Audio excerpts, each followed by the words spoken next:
मैंने सीरीज देखी ट्रेसन, और ये सीरीज मैंने सिर्फ एक ही वजह से देखी, वो चार्ली कॉक्स, क्योंकि एज ए डेविल मैं उनका बहुत ज़्यादा बड़ा फैन हूँ। और इस सीरीज का जब चल रहा था ना, तब उसमें जो कुछ भी चीज़ें होती है ना, वो लगभग डेविल जैसी होती है। हालांकि ड्रामा ज़्यादा है, लेकिन फिर भी उनका वो शुद्ध वाली स्टाइल, और बाद में उनका इस सर्कल देखना होता है, और हेयर स्टाइल सब कुछ डेविल से बहुत ज़्यादा मैच करता है। इसी कारण मैंने सीरीज देखी है। लेकिन ये सीरीज आपको एक पॉइंट पे बहुत ज़्यादा बोर करती है, लेकिन चार्ली कॉक्स को देखने के लिए मैंने सिर्फ ये सीरीज देखी है। और इसी कारण पूरी सीरीज में जिस तरह के माहौल क्रिएट होते हैं, जिस तरह की चीज़ें क्रिएट होती है, तो पूरी तरह से ये सीरीज एक ड्रामेटिक सीरीज है। एज ए पॉलिटिकल ड्रामा, जो कि यूके का ड्रामा है, इंडिया का होता है तो लगभग चल भी जाता है, और शायद हिंदी में होता तो वो भी देख लेते, लेकिन इसको सिर्फ ओरिजिनल लैंग्वेज में रिलीज कराया गया है नेटफ्लिक्स पे। लेकिन इसमें जो कुछ भी ड्रामा दिखाया गया है ना, वो एज ए पॉलिटिशियन एकदम जहर वाला है, लेकिन ड्रामेटिक सीरीज होने के कारण पूरी सीरीज एकदम बोर होती है। लेकिन इन द एंड आपको एक अच्छा सेटिस्फिकेशन मिलता है,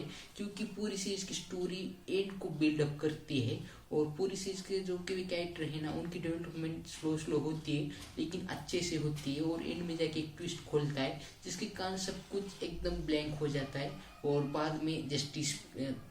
भी मिलता है, लेकिन जस्टिस बहुत ज़्यादा देर से मिलता है, ये अलग बात हो जाती है। और इसकी जो कहानी के बारे में बात करूँ, तो इसकी कहानी MI6 की, उसमें एडम लॉरेंस काम करता है, और एडम लॉरेंस वही अपना चार्ली कॉक्स है, और उसकी जो स्टोरी है, उसकी जो बैक स्टोरी है, और वो अपने देश को किस तरह से सर्विस देता है, और वो उस लेवल तक जाने के लिए उसने क्या क्या कांड किए हैं, इनका पर्दाफाश करने के लिए उसके पीछे और एक बंदे को लगाया गया है, मतलब और एक एसोसिएशन को लगाया गया है, और इनके बीच में उसकी फैमिली आ जाती है, और कारा नाम का एक कैरेक्टर उन सब के बीच में आके किस तरह से पूरी सीरीज की जो डायरेक्शन है ना, उसे बदलता है, ये आपको पूरी सीरीज में देखने के लिए मिलेगा। और सीरीज का ड्रामा ज़्यादा है, एक्शन कम है, लेकिन फिर भी अगर आपको एक अच्छी खासी सीरीज देखनी है जो कि थोड़ी बहुत बोर करती है, लेकिन अगर आप चार्ली कॉक्स के फैन हो और साथ में थोड़ा बहुत पॉलिटिशियन ड्रामा देखना पसंद करते हो, तो ये सीरीज आपके लिए बन सकती है अच्छी देखने लायक,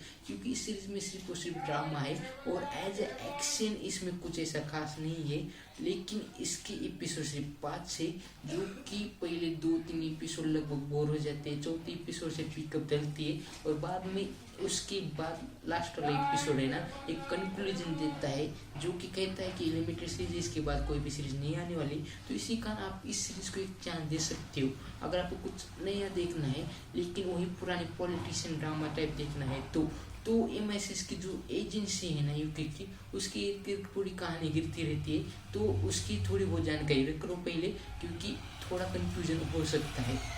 कि MI6 क्या है। तो इसी कारण इन सब की थोड़ी बहुत जानकारी रखो, और बाद में सीरीज देखने के लिए बैठ जाओ, आपको अच्छी खासी इंजॉयमेंट देगी,